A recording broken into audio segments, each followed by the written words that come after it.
अस्सलाम वालेकुम dear students, welcome to doctor Imran official. और आज की वीडियो में खुश आमदीद। आज की वीडियो इसमें बेसिकली हम अल्नर नर्व के एनाटॉमी को डिस्कस करेंगे। इनिशियली हम देखेंगे कि बेसिकली अल्नर नर्व की सेंसरी मूवमेंट्स कौन सी हैं और मोटर मूवमेंट्स कौन सी हैं। After discussing sensory movement and motor movements of ulnar nerve we will discuss the root of ulnar nerve.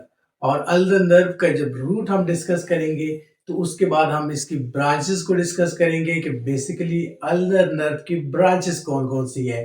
Branches के बाद फिर हम इसके बेसिकली मसल्स को डिस्कस करेंगे कि बेसिकली कौन से मसल्स से ये इनर्वेट हो रही है। और after discussing the muscles we will discuss the disorders related to the ulnar nerve. अगर सबसे पहले हम अल्नर नर्व की तरफ जाएं तो अल्नर नर्व का जो बेसिक फंक्शन है वो क्या है। Ulnar nerve help to grip the things, यानी कि अल्नर नर्व को अगर देखा जाए तो इसका बेसिक जो फंक्शन है किसी भी चीज को ग्रिप करना इसका बेसिक फंक्शन है। और सेकेंडली अगर देखा जाए फाइन मोटर स्किल्स, इसका सेकंड जो इंपॉर्टेंट फंक्शन है वो फाइन मोटर स्किल्स है। फाइन मोटर स्किल्स क्या है, बेसिकली जो हम हैंड राइटिंग करते हैं लिखते हैं, ये क्या है, ये फाइन मोटर स्किल्स है। तो बेसिकली अगर देखा जाए तो यहाँ पे अल्नर नर्व के दो इंपॉर्टेंट फंक्शन है। The first function is that grip the things and the second function is that motor skill like writing। उसके बाद अगर देखा जाए तो इसके दूसरा इंपॉर्टेंट फंक्शन क्या है कि बेसिकली हमारा फोर आर्म का एरिया है, पाम का एरिया है, डॉर्सल साइड ऑफ हैंड है और फिंगर्स है। इन सब एरिया में हीट और जो सेंसेशंस है, जो फीलिंग्स है, वो सारी बेसिकली देखा जाए तो अल्नर नर्व के जरिए आती है। अब अगर इसको बेसिकली यहाँ पे डिस्कस करते हैं, हम दो चीजें हमने डिस्कस की। नंबर वन पे हमने डिस्कस किया सेंसरी स्किल और मोटर स्किल। तो इनिशियली हम डिस्कस करते हैं इसका मोटर स्किल्स। मोटर स्किल्स कौन सी हैं, बेसिकली जिसमें मसल्स की मूवमेंट इन्वॉल्व होती है और मसल्स मूव करते हैं। अब अल्नर नर्व की जो बेसिकली मोटर स्किल है उसको अगर देखा जाए तो bend and straight pinky and ring finger, basically आपकी जो हैंड की अगर देखा जाए तो बेसिकली इसको बेंड करने में हेल्प आउट करती है, स्ट्रेट करने में हेल्प आउट करती है। स्पेशली किसको, ये जो लास्ट टू आपकी फिंगर्स है इसको स्पेशली बेंड करने में हेल्प आउट करती है। अब ये अगर देखा जाए तो यहाँ पे आप नर्व रूट भी आप देख रहे हैं, बेसिकली अल्ना बोन के साथ साथ आ रहा है। तो ये बेसिकली आपकी अल्ना बोन इस तरफ आती है और इसके साथ साथ ये अल्नर नर्व जा रही है। तो फिर आखिरी दो जो फिंगर्स हैं इनमें इसकी ब्रांचेस निकल जाती है बेसिकली। तो पहला तो हमने इसका फंक्शन मोटर फंक्शन देख लिया कि ये बेसिकली क्या करती है कि जो हमारी लास्ट टू फिंगर्स है उनको बेंड करने में हेल्प आउट करती है। सेकंड जो इंपॉर्टेंट फंक्शन है जिसको हम मोटर फंक्शन कहते हैं इसका अल्नर नर्व का, वो क्या है जी, that is to hold and grip anything, यानी कि कोई भी चीज है उसको हम होल्ड करेंगे, उसको ग्रिप करेंगे, तो ये इसका इंपॉर्टेंट फंक्शन है। और उसके बाद सेकेंडली अगर देखा जाए writing with pen and buttoning stitches, तो अगर हम हैंड राइटिंग करेंगे पेन के साथ लिखेंगे तो ये भी बेसिकली इसकी मोटर स्किल में आएगा। और इसके अलावा स्टिचिंग बटन जो है उसको स्टिच करेंगे तो वो भी बेसिकली एक एग्जांपल है इसकी। तो ये दोनों बेसिकली जो हमने अभी डिस्कस किए हैं ये इसके मोटर स्किल्स में आते हैं। मोटर स्किल्स के बाद फिर हम आ जाते हैं इसके सेंसरी एक्शंस जो है उसके ऊपर आ जाते हैं। सेंसरी एक्शंस जैसे कि पहले मैंने बताया कि सेंसरी एक्शंस क्या है, फीलिंग्स है, बेसिकली पेन की फीलिंग, टेम्परेचर की फीलिंग, इस सारे एरिया में। फॉर एग्जांपल अब कौन सा एरिया है, लास्ट टू फिंगर्स और पामर हैंड जो है और डॉर्सल जो सरफेस है हैंड की, ये एरिया है जहां पे बेसिकली फीलिंग्स होती है हीट की, पेन की। तो ये जो फीलिंग होती है ये बेसिकली सेंसरी एक्शन में आ जाती है।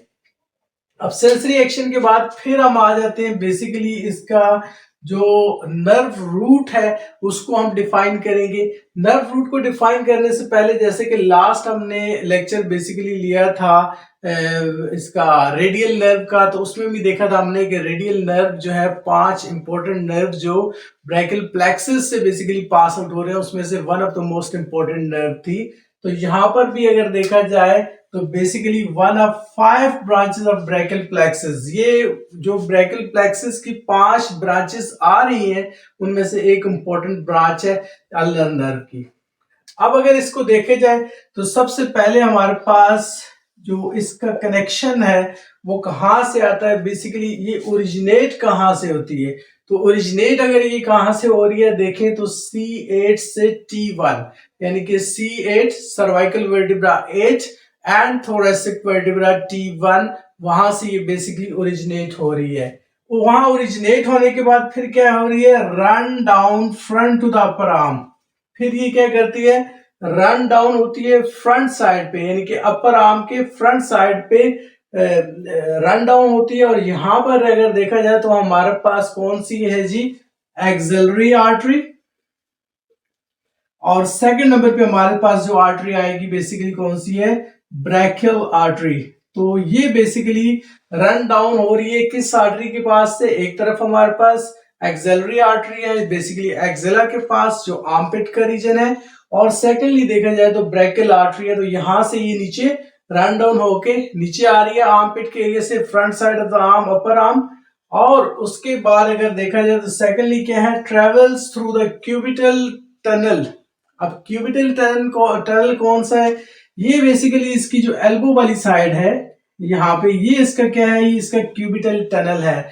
इस टनल को हम बेसिकली मीडियल एपिकंडाइल भी आप कह सकते हैं और फनी बोन भी कह सकते हैं, क्योंकि ये जो बेसिकली नॉच निकली हुई है अल्लाह की, यहाँ पे कोई भी चीज अगर टच करेगी तो डेफिनेटली फनी रिएक्शन होगा और इसमें ऐसा लगेगा जैसे करंट सा लगा है। तो ये बेसिकली दैट्स व्हाई इसको फनी बोन भी कहा जाता है।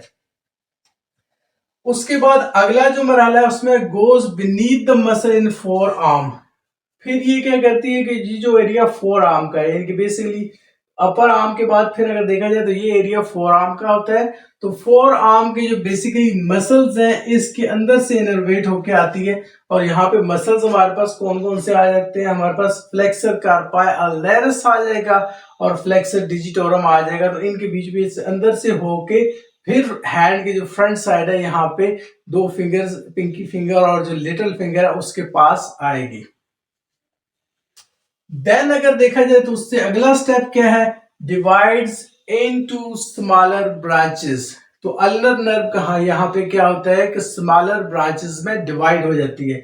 जब ये स्मॉलर ब्रांचेस में डिवाइड होती है उसके बाद का मरहला क्या है, ये फिर पाम के एरिया में इंटर होती है, यानी कि ये जो एरिया इसकी पामर सरफेस है यहाँ पर ये इंटर होती है। और यहाँ पे जो बेसिकली टनल आ रहा है इसको हम अल्नर टनल भी कहते हैं, और दूसरा इसका नाम क्या है, गायोन केनाल।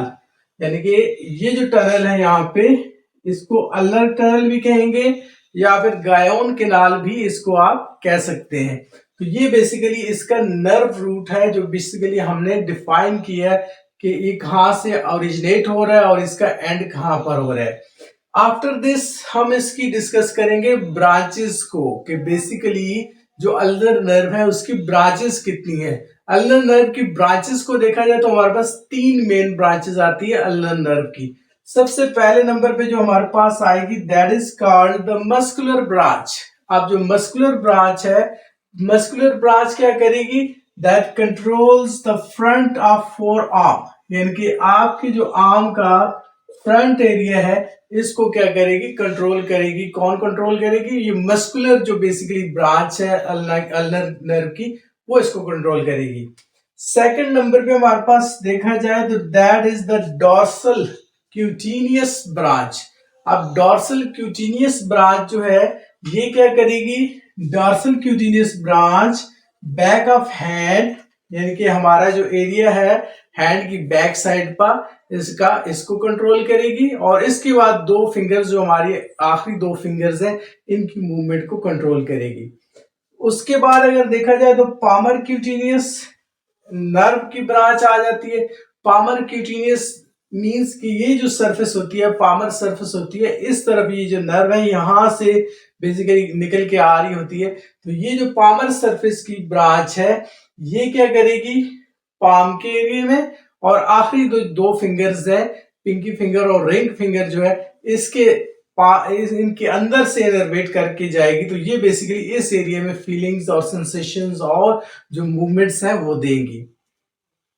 एक दफा फिर इसको सुन लें कि बेसिकली जो अल्नर नर्व है इसकी 3 ब्रांचेस हैं। सबसे पहली जो ब्रांच है that is called the muscular branch. अब ये मस्कुलर ब्रांच कौन सी होती है? ये मस्कुलर ब्रांच वो ब्रांच है जो बेसिकली मसल्स के अंदर से आ रही है और ये जो फोर आर्म का हमारा एरिया है उसको मूव करने में हेल्प आउट करती है। सेकंड नंबर पे हमारे पास देखा जाए तो that is called the dorsal cutaneous branch. Dorsal cutaneous branch किस तरफ होती है? ये dorsal side of the hand की तरफ होती है और ये बेसिकली किस किस मूवमेंट को कंट्रोल करेगी? ये बेसिकली हमारे हैंड की जो बैक साइड है और बैक साइड पे आखिरी जो 2 फिंगर्स हैं इस एरिया की जो मूवमेंट है और जो सेंसेशंस है उनको कंट्रोल करेंगे। और तीसरे नंबर पे हमारे पास आ जाती है palmar cutaneous branch. Palmar cutaneous branch means ये हमारी पामर साइड पे होती है और ये मसल्स जो बेसिकली पामर साइड के हैं उनके अंदर सेंसेशंस और इसके अलावा मूवमेंट करेगी और इसके अलावा हमारी लास्ट 2 जो फिंगर्स है इसके अंदर भी बेसिकली क्या करेगी? मूवमेंट और सेंसेशन प्रोवाइड करेगी। अब यहाँ पे मसल हमने डिस्कस कर लिए यहाँ पे इसका बेसिकली ब्रांचेस को। ब्रांचेस के बाद हम आ जाते हैं मसल्स के ऊपर। बेसिकली अल्नर नर्व जब गुजर रही होती है कौन कौन से मसल्स इसके साथ रिलेट होते हैं। अब इसके साथ जो मसल्स रिलेट होते हैं सबसे पहले नंबर पे अगर देखा जाए तो हमारे पास फ्लेक्सर कार्पाई अल्नेरस मसल आता है। अब ये देखिए आप यहां से जब ये ब्रांच इसकी आ रही है तो ये जो बेसिकली फोर आर्म का ये जो मसल है that is called the flexor carpi ulnaris muscle. अब फ्लेक्सर कार्पाई अल्नेरस के बाद सेकंड जो मसल जिसके पास से ये गुजरेगी उसको हम क्या कहेंगे? फ्लेक्सर डिजिटोरम कहेंगे। और फ्लेक्सर डिजिटोरम के बाद फिर it also innervates into intrinsic muscles. अब इंट्रिंसिक मसल्स कौन से होते हैं? हैंड के ये जो फ्रंट के आपके मसल्स हैं ये कौन से मसल हैं? ये basically intrinsic muscles of hand है। इंट्रिंसिक मसल्स जो है बेसिकली इसमें कौन कौन से मसल्स आएंगे इंट्रिंसिक मसल्स के अंदर? सबसे पहले नंबर पे हमारे पास आएगा पामेरस ब्रेविस। पामेरस ब्रेविस जो है बेसिकली यहाँ पे इस साइड पे ये जो मसल है that is called the palmaris brevis. Palmaris brevis के बाद जो मसल्स इससे रिलेटेड है that second one is called lumbrical muscles. फिर इसके बाद ये जो फिंगर्स के पास जो मसल है बेसिकली इनको हम क्या कहेंगे? लंब्रिकल मसल्स कहेंगे। लंब्रिकल मसल्स के बाद फिर नेक्स्ट जो मसल्स हमारे पास आएंगे that is called the hypothenar muscle. Hypothenar muscle कौन से होते हैं? ये बेसिकली यहाँ पे थंब की बिल्कुल निचली साइड पे ये जो मसल्स हैं ये हमारे पास हाइपोथेनर मसल्स हैं। हाइपोथेनर मसल्स के पास फिर अगला जो मसल यहाँ पर आएगा that is called the interossei muscle. Interossei muscle यहाँ पर आ जाएगा। तो ये बेसिकली जो मसल्स इन्वॉल्व होते हैं इस नर्व के साथ वो सबसे पहले हमने देखा कि कौन सा मसल इन्वॉल्व है? Flexor carpi ulnaris. सेकंड जो मसल है फ्लेक्सर डिजिटोरम है और फिर उसके बाद जो बाकी मसल्स है वो इंट्रिंसिक मसल्स ऑफ हैंड है। बेसिकली वो मसल्स जो इंट्रिंसिक मसल्स हैं हैंड के उनमें कौन कौन से आ जाते हैं? उसमें सबसे पहले अगर देखा जाए तो पामेरस ब्रेविस आ जाएगा। पामेरस ब्रेविस के बाद लंब्रिकल्स आ जाएंगे। लंब्रिकल्स के बाद हाइपोथेनर आ जाएंगे मसल्स। हाइपोथेनर के बाद इंटोरेशियस मसल्स आ जाएंगे। तो ये बेसिकली सारे मसल्स हैं जो रिलेट कर रहे हैं अल्नर नर्व के साथ। अब हम इसके बाद आते हैं बेसिकली इसके डिसऑर्डर्स की तरफ कि बेसिकली अगर देखा जाए तो अल्नर नर्व के डिसऑर्डर्स कौन कौन से हैं। डिसऑर्डर्स को अगर देखें तो सबसे पहले हमारे पास अगर देखा जाए तो बोन स्पर को आप कह सकते हैं। बोन स्पर क्या चीज है? बात का ये होता है कि बेसिकली ये जो एपिकंडाइल का एरिया है जिसको हम बेसिकली फनी बोन भी कहते हैं, ये जो नॉच है बेसिकली इसकी अल्ना की, यहाँ पे ये होगा कि बोनी स्पर निकल आएगा। बोनी स्पर मीन्स क्या है कि बोन की जो है ना आउटर ग्रोथ आ जाएगी। जब बोन की आउटर ग्रोथ आएगी तो उससे डेफिनेटली जो अल्नर नर्व है उसका रूट डैमेज होगा और अल्नर नर्व जो है वो क्या हो जाएगी, पिंच हो जाएगी और उसकी वजह से जो सेंसेशंस है वो लॉस हो जाएंगी, नमनेस हो जाएगी हैंड और फोर आर्म के एरिया में और उसमें मूव नहीं कर सकेंगे अच्छे तरीके से। फिर उसके बाद सेकंड नंबर पे अगर देखी जाए तो हमारे पास क्या आ रहा है, that is called second disorder is called cubital tunnel syndrome. अब बेसिकली क्यूबिटल टनल सिंड्रोम भी यही एरिया है जहां के पास से ये नर्व बेसिकली पास आउट हो रही है क्यूबिटल जो टनल है उसके अंदर से, दैट्स वाई इसको क्यूबिटल टनल सिंड्रोम कहते हैं। और अगर यहाँ से ये नर्व पिंच हो जाएगी तो दैट्स वाई इसको हम क्या कहेंगे, क्यूबिटल टनल सिंड्रोम कहेंगे। और इसकी भी बेसिकली अगर देखा जाए तो जो नर्व है उसकी पिंच होने की वजह से जो सेंसेशंस है फोर आर्म एरिया में, जो सेंसेशंस है हैंड में, वो सारी क्या करेंगी, लॉस हो जाएंगी। और इसके अलावा नमनेस वगैरह और टिंगलिंग वगैरह ये सारी चीजें जो है ना हैंड और फोर आर्म में रहेंगी। फिर इसके अलावा एक और कॉमन रीजन है कि बात एक दो केसेस ऐसे हैं उसमें देखा गया कि मस्कुलर इंजेक्शन जब वो लगाते हैं बेसिकली आर्म के एरिया में, तो उसमें भी एक दो केसेस पेशेंट में देखे गए हैं कि वो बेसिकली नर्व जो है नीडल से पिंच हो जाती है। और जब वो अल्नर नर्व नीडल से पिंच होती है तो उसकी रीजन ये होती है कि आखिरी जो दो फिंगर्स है लाइक दिस इस तरह मुड़ जाती है। तो फिर उसका फिजियोथेरेपी ट्रीटमेंट होता है तकरीबन 10 to 15 डेज का, दोबारा से वो बहाल हो जाती है नर्व। तो ये बेसिकली वो भी एक इंजरी इसकी हो सकती है, ड्यू टू इंजेक्शन भी इंजरी हो सकती है। फिर उसके बाद अगला जो प्रॉब्लम है that is called the ulnar tunnel syndrome. Ulnar tunnel syndrome जैसे हमने डिस्कस किया था, ये जो एरिया है इसका अल्नर टनल है। अल्नर टनल जो है बेसिकली इस एरिया में अगर नर्व पिंच होगी तो that is called the ulnar tunnel syndrome. तो ये बेसिकली आज की इस वीडियो में हमने डिस्कस किया। एक छोटा सा अगर इसको रिव्यू दे दें तो रिव्यू में हम देखेंगे, सबसे पहले हमने डिस्कस किया बेसिकली जो अल्नर नर्व है उसका फंक्शन हमने डिस्कस किया। फंक्शन क्या है, basically the function is to help the grip the things and fine motor skills like writing. And then its main function is that it feels heat and sensation in hand and finger area. After discussing the hand and finger area, we have discussed two main things. First one is called the motor action and the second one is called grip hold. The first function is motor action. In motor action, it helps to bend and straighten the last two fingers. And the second one is that it basically helps to grip any kind of things and to hold any kind of thing, and especially to hold pen for handwriting. So this is the basically motor action of ulnar nerve. Now if we discuss the sensory action, in sensory action we have seen that the area related to the ulnar nerve, that is the palmar surface and dorsal surface of hand and the last two fingers, basically in this area we can feel temperature, we can feel heat, we can feel sensation. So this is the basically sensory action of ulnar nerve. So after discussing this thing, the next step is that the ulnar nerve is one of the 5 branches that are basically arises from the brachial plexus, and that are the part of brachial plexus. And if we will discuss here the main root of ulnar nerve, the first is that it basically is connected to C8 and T1. The basic origination of ulnar nerve is that it is originate from cervical vertebra 8, that is C8, and thoracic vertebra T1. This is the basically origination of ulnar nerve.